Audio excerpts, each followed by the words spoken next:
is something you can receive, but you cannot hold in your hands. It is experienced, but impossible to comprehend.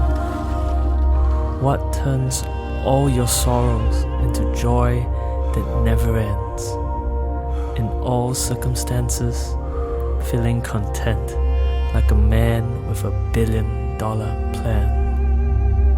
Hi, my name is Josh, and welcome to an audio experience that I hope you will leave feeling a little different since hitting the play button on this audio piece.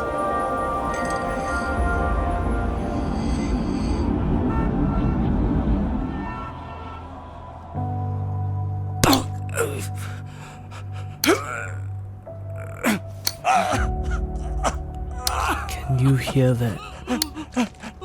What does that sound like to you? There was a famous quote by a man named Martin Luther, who once wrote this: "Every man must do two things alone.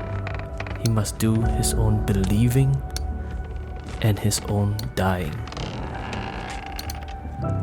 I've always wondered, how can one accurately have evidence that someone has believed in something? What is the speed that it takes for one to produce belief in himself? And the answers kept coming back to me with the same 3 words: only God knows. Isn't it interesting that belief can only be proven between you and God? Isn't it crazy to think that only God, who has intricately designed you, is the only one who can accurately understand your every thought, and the only true witness to the truth and substance of your own belief? Because other than Him, there is no one else.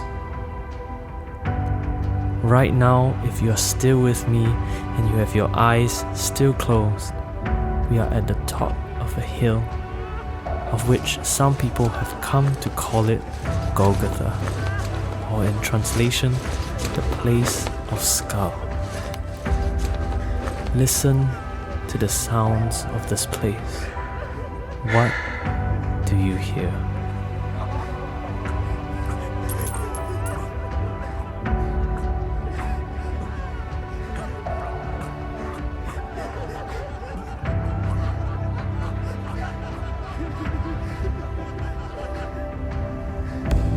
Right here, right now, death is looming around the corner. Yet what comes to mind is another question. A question maybe some of you have already asked yourself before. Why do we need to die? Why does men and women have to die at some point in their lives? If God is so good, why then do we have to die?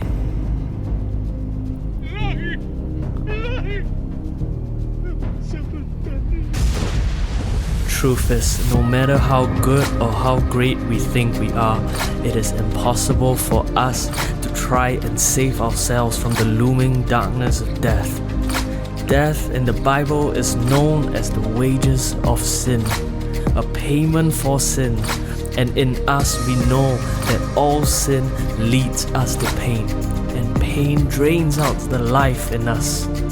Just as sure as the law of gravity that holds us down on earth, so is the law of morality that proves to us that none of us are perfect.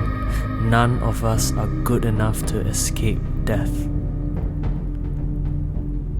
In Romans 3:23, the Bible says, "All have sinned and fall short of the glory of God." When one decides to love someone wholeheartedly, one will have to come to a point and say, "Yes, I love you, and no matter how much you have decided to not love me, I will not stop you to choose what you want to choose. But I will be there for you despite your shortcomings when you come to me, because I love you. Love cannot be forced because love originates from a person, a being, and when the originator of love gives us his love to us, wouldn't that person, that originator, only give us his perfect love? So if you would allow me, I would like to ask you one last question. What would you say is the perfect embodiment of love to you?